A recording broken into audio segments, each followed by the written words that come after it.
Olá pessoal, tudo bem com vocês? Eu espero que sim.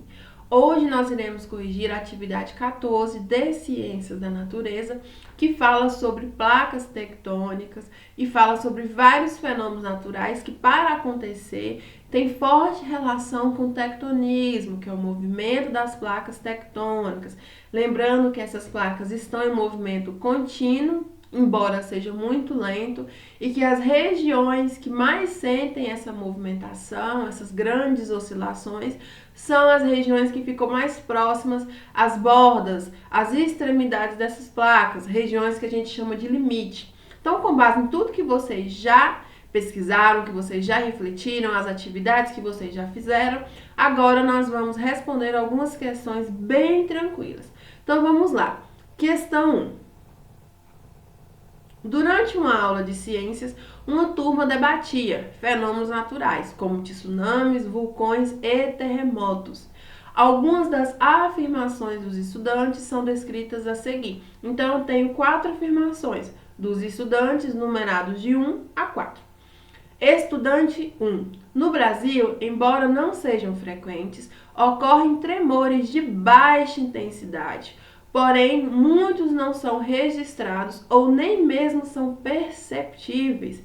Isso ocorre por causa do posicionamento do Brasil na região central da placa sul-americana. Como vocês já sabem que nós devemos julgar essas afirmações, vamos lendo e julgando para ganharmos tempo. Então, essa afirmação aqui, ela está toda correta. Por quê? Porque ela afirma que os tremores no nosso país são de baixa intensidade e muitas vezes eles não são registrados, deixa eu marcar aqui, eles não são registrados e nem mesmo são perceptíveis. Por quê? Porque a nossa localização é uma localização que nos dá muita estabilidade, o que é muito importante. Por que que nós temos essa estabilidade geológica? Se a gente se compara, por exemplo, com outros países próximos de nós, como o Chile, que teve aí um dos maiores terremotos, se não o maior terremoto da história. Por quê? Isso acontece por causa do posicionamento do Brasil na região central da placa sul-americana. Qual placa nós estamos? Placa sul-americana, certinho. Qual a nossa posição? Posição central. Então, fica muito difícil, assim, se torna bem complicado a gente sentir com muita magnitude esse tectonismo que pode acontecer com a nossa placa. Então, por isso que nós somos, geologicamente falando, bem estáveis, porque a gente acaba sentindo os abalos sísmicos quando ocorrem, mas nada muito grandioso, nada, por exemplo, de magnitude 8 ou 9 na escala Richter. Então, isso nos ajuda muito. Então, essa afirmação está corretíssima. Estudante 2. Os tsunamis podem ser causados tanto por terremotos como por erupções vulcânicas que ocorrem em alto mar, formando ondas gigantes, as quais alcançam a região costeira. Certíssimo. Geralmente, quando você tem um tsunami, você tem sim um terremoto que o antecedeu. E aí essas ondas vão se agigantar e quando a gente fala da destruição, do impacto desse tsunami, as áreas mais atingidas são as regiões costeiras. Por quê? Porque é a primeira região que ele devasta. A gente tem terremotos aí com um registro de ondas de 25 metros de altura. Então imaginem vocês o tamanho do prejuízo, da destruição que esses tsunamis podem causar. É por isso que regiões que já tiveram registro de tsunamis são regiões que realmente as pessoas têm muito medo, porque sempre tem um grande número de mortes e os prejuízos são incalculáveis, onde muitas vezes demoram-se anos para conseguir recuperar parte do que foi perdido. Não é nem tudo, mas parte do que foi perdido. Então essa afirmação também é correta.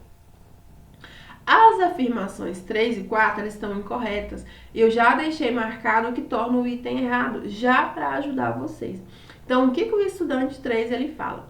Terremotos, vulcões e tsunamis são fenômenos pouco frequentes no Brasil devido à grande extensão territorial do país, o que lhe confere maior estabilidade. A estabilidade no nosso país, quando a gente fala de sentir esses abalos, vulcanismo e tsunamis, não tem a ver com a extensão, e sim com a nossa localização. Então, mesmo que o nosso país ele fosse maior ou menor, o que determina é a nossa localização, se a gente está no centro ou se a gente está mais próximo à borda das placas tectônicas.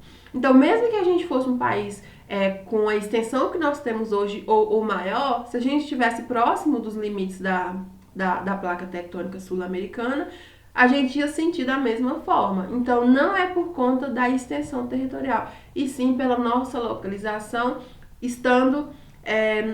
nós estamos no centro da placa tectônica.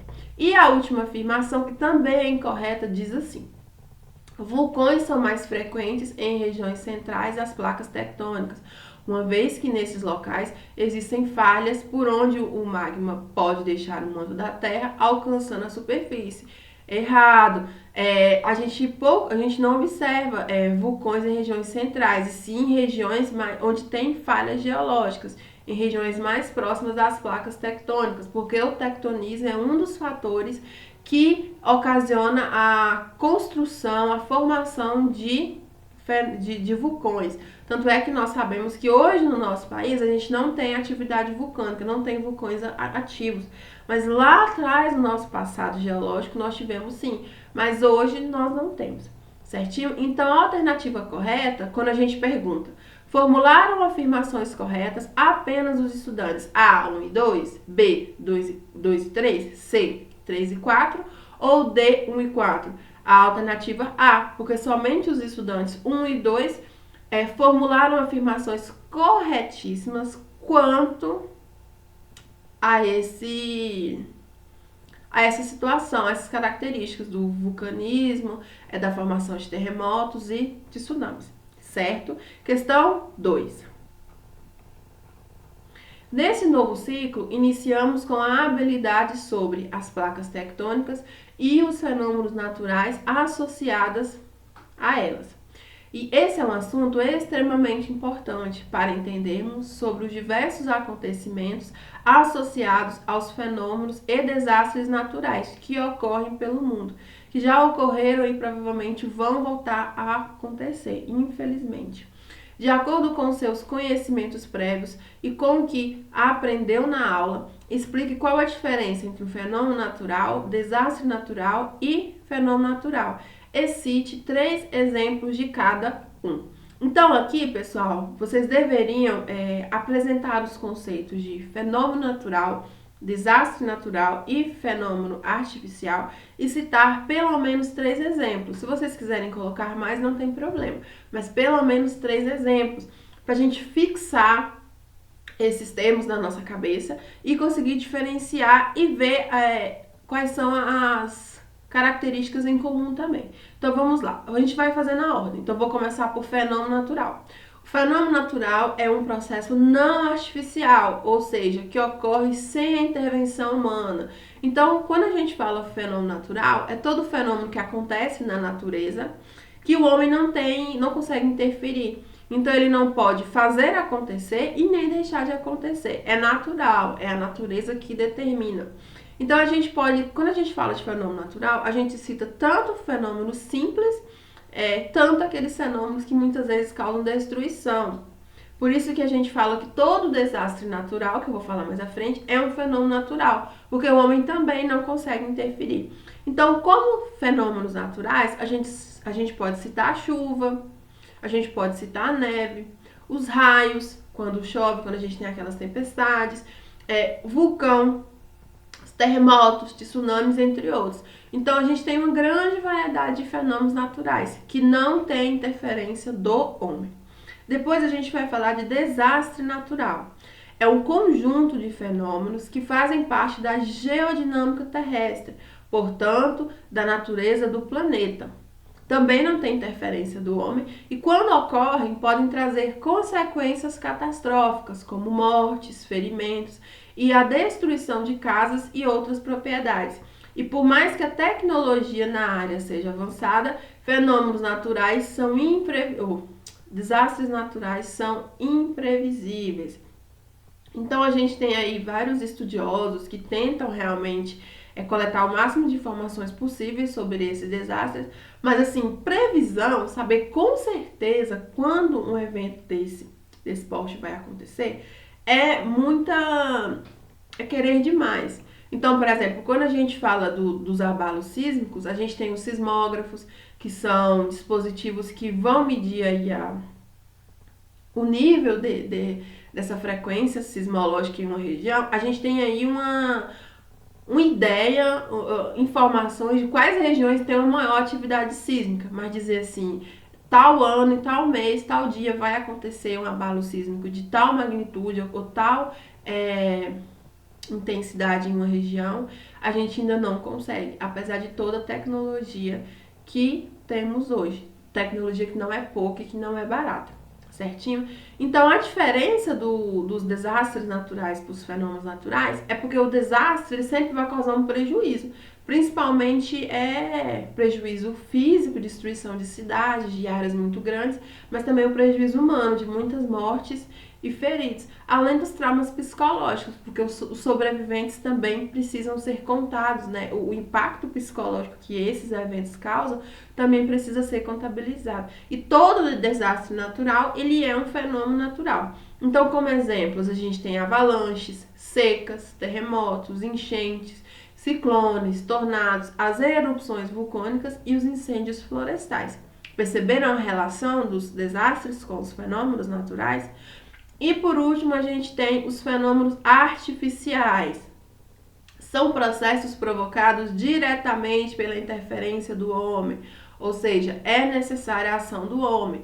São fenômenos que, para ocorrer, o homem tem que intervir para que ele possa acontecer. Então, como exemplo, a gente tem a luz elétrica, a gente tem a roda que move os veículos e temos a internet. Todos são exemplos de fenômenos artificiais, embora seja necessário observar que esses últimos estão tão condicionados às leis naturais quanto os últimos. Então, todos esses fenômenos aqui, para acontecer, vão envolver energia. Tem também uma relação com a natureza, porque, por exemplo, para eu conseguir obter energia elétrica, eu vou precisar de uma energia primária. E a energia primária, ela está disponível diretamente da natureza. Para utilizar a internet, eu vou precisar da eletricidade. A eletricidade é uma energia secundária que depende da energia da natureza, que é a energia primária, para ser produzida. Então, tem relação com a natureza, mas também tem a interferência do homem. É isso que define os fenômenos artificiais. Certinho? Questão 3.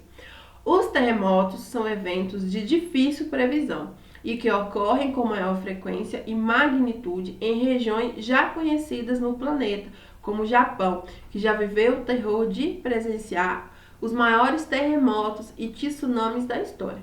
Para entender melhor a dimensão do impacto desses fenômenos na crosta terrestre e na normalidade de uma região atingida, eu quero que vocês pesquisem duas coisas. Como ocorre esse tipo de fenômeno natural? E cite ao menos um terremoto que até hoje é lembrado pelo número de danos causados. Então aqui você vai definir como ocorrem esse fenômeno natural e você vai explicar também, vai citar pelo menos um exemplo de um terremoto que marcou a história da humanidade. Eu coloquei aqui vários porque eu tenho certeza que eu não vou ter apenas um exemplo, mas na sua resposta você pode colocar apenas um. Então vamos lá. Os terremotos ou abalos sísmicos são classificados como eventos geológicos. Eles são definidos como fenômenos de vibração brusca da superfície terrestre que podem durar segundos ou minutos, que são catastróficos. Então, dependendo da magnitude, quando a gente mede na escala Richter, são segundos que causam prejuízos que a gente demora meses e anos para conseguir recuperar parte dele. Os terremotos ou abalos sísmicos, eles são provocados por movimentos na crosta terrestre, composta por enormes placas de rocha, chamadas de placas tectônicas. Além disso, os tremores também podem ser resultantes da atividade vulcânica ou de deslocamentos de gases, principalmente metano, no interior da Terra. Esse movimento é causado pela liberação de grandes quantidades de energia, na forma de ondas sísmicas.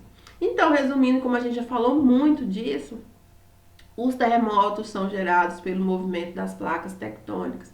E quanto mais próximo nós estamos das bordas, mais nós iremos sentir esses abalos, certinho? Agora falando dos terremotos já registrados. O terremoto mais intenso já cientificamente registrado ocorreu na cidade de Valdívia, no Chile, e afetou boa parte do país, sendo conhecido como Grande Sismo do Chile. Ao todo, mais de 2.000 pessoas morreram e incontáveis prejuízos materiais foram registrados. Na época, o terremoto gerou um tsunami que atravessou o Oceano Pacífico e atingiu o Japão.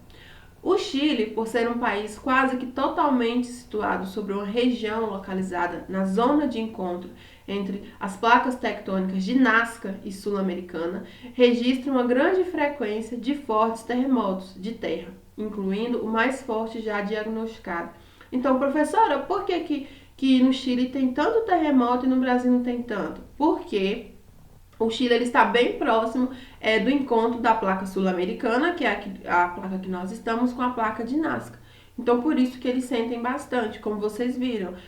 O maior terremoto que a maioria dos sites que eu pesquisei fala é esse terremoto, que a gente chama de Valdívia, porque foi a cidade que mais sentiu esse impacto. Mas, como vocês viram, até o Japão conseguiu sentir parte desse terremoto. Vale lembrar que essa lista foi elaborada de acordo com os registros científicos da intensidade dos terremotos e não com base nos efeitos causados por eles.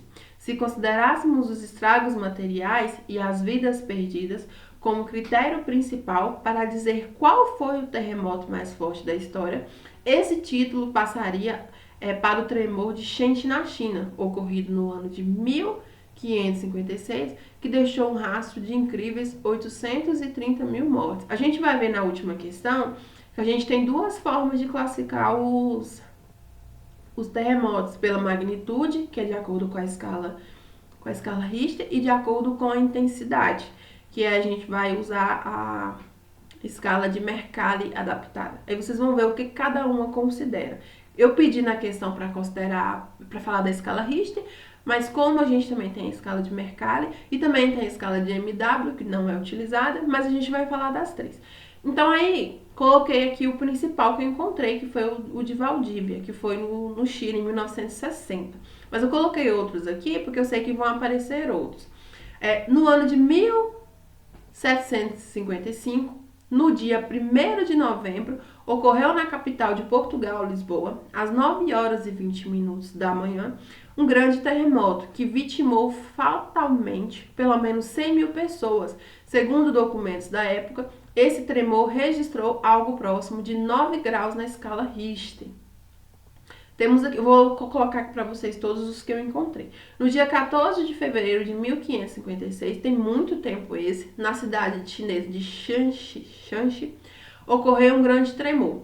Apesar da imprecisão dos dados pela época, esse ocupa o segundo lugar quanto ao número de mortes provocadas por fenômenos naturais, pois 800.000 pessoas perderam as suas vidas. Imaginem, pessoal, o número de mortes.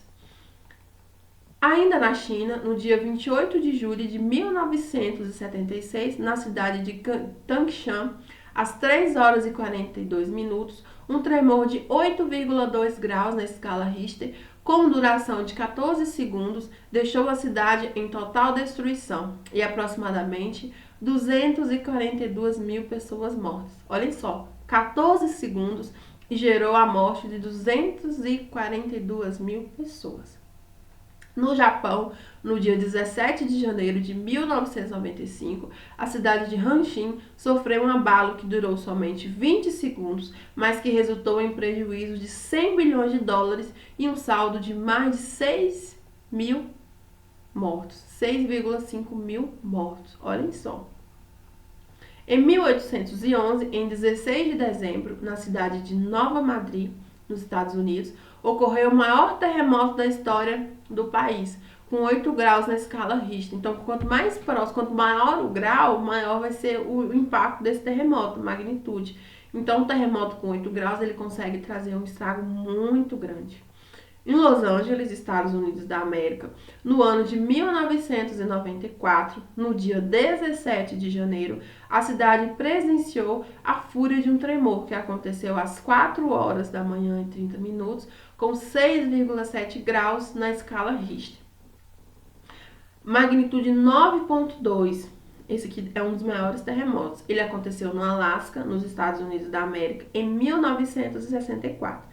O abalo ele fez 15 vítimas fatais e gerou um tsunami que matou 128 pessoas em 28 de março de 1964.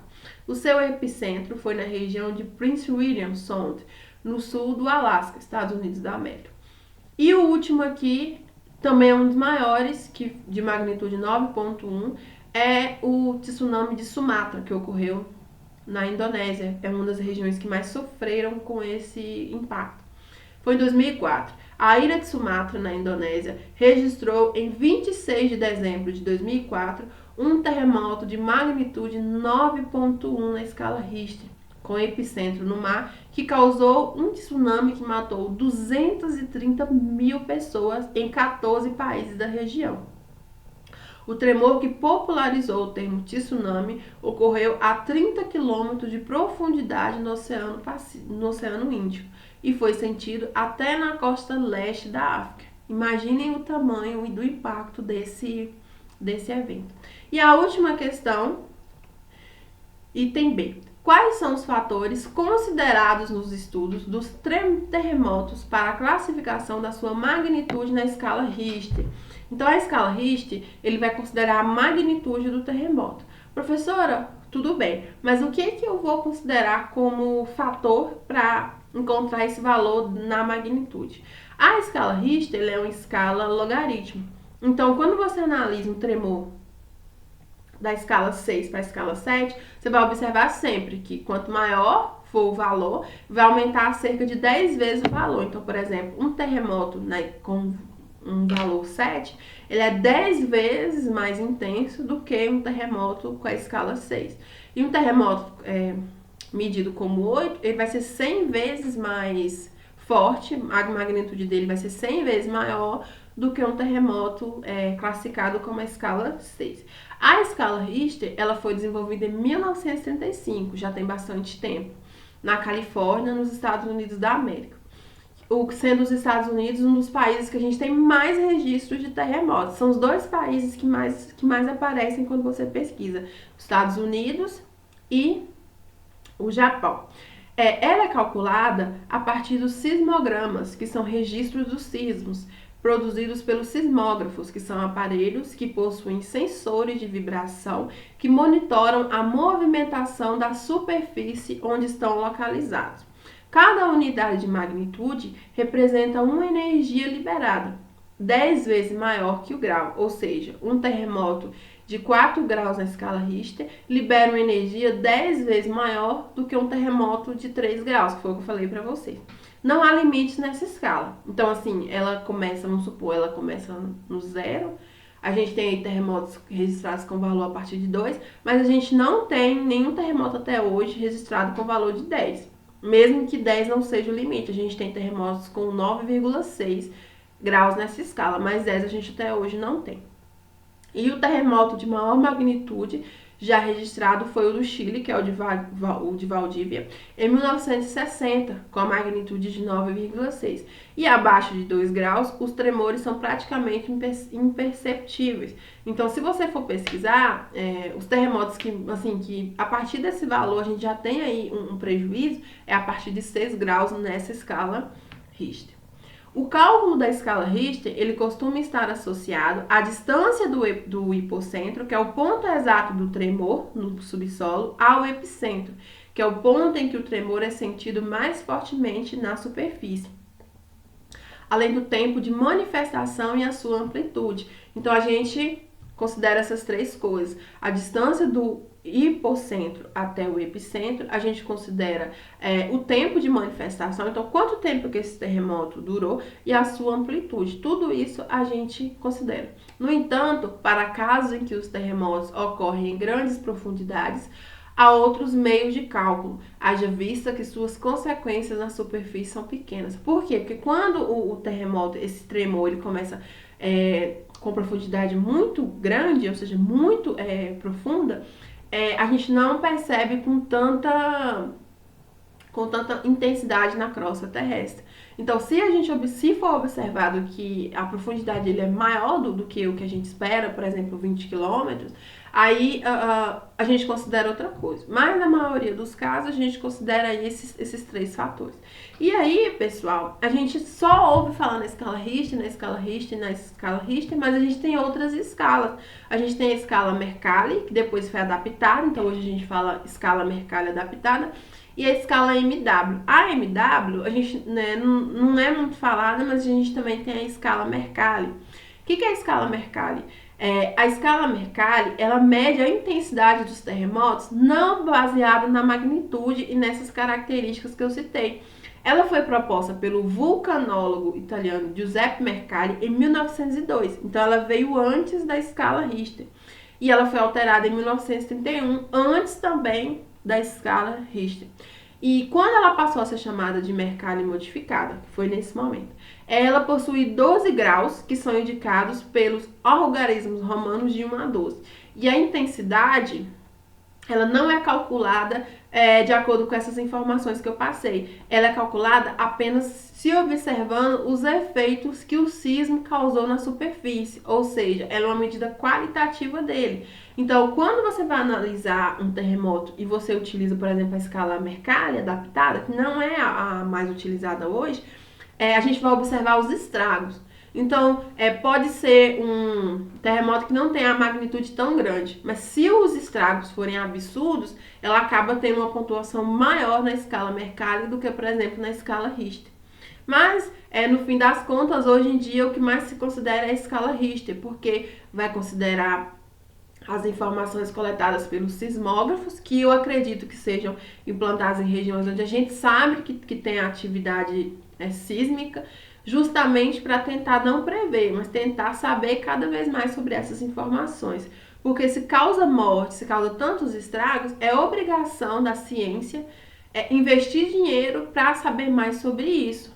Porque a gente não pode prever, mas conhecer mais sobre isso é nossa obrigação.